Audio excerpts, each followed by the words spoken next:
अस्सलाम वालेकुम, डॉक्टर अजहर मंजूर हियर। आज का हमारा टॉपिक है कान के अंदर इंसेक्ट यानी चूंटी और मच्छर वगैरह का चले जाना।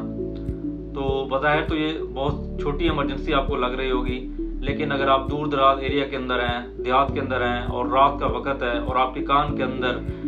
चूंटी या मच्छर चला गया है तो ये बहुत अलार्मिंग सिचुएशन होती है, क्योंकि वो मच्छर या चूंटी जो है वो लगातार हरकत के अंदर होती है और वो कान के पर्दे को लगातार इरिटेट कर रही होती है, जिसकी वजह से मरीज को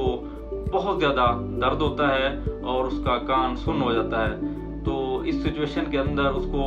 इमरजेंसी कोई डॉक्टर भी अवेलेबल नहीं होता और ना ही उसका जो पेन है वो पेन किलर से कम होता है, क्योंकि मुसलसल इरिटेशन हो रही होती है कान के पर्दे की, जिसकी वजह से बहुत ज़्यादा दर्द होता है। तो इसके लिए मैं आपको एक घरेलू टोटका बताऊंगा कि खुदा न खास्ता अगर आपको या आपके करीबी किसी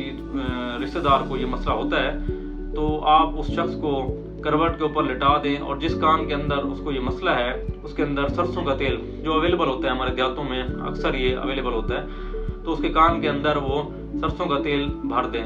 5 मिनट तक उसको उसी साइड पे लेटा रहने दें। 5 मिनट तक वो चूंटी या मच्छर जो है वो उस तेल के असर से मर जाता है और पेशेंट का जो दर्द है वो कम हो जाता है। बाद में आप उस पेशेंट को मॉर्निंग के अंदर किसी ENT स्पेशलिस्ट के पास भेज के उसके कान की सफाई करवा लें।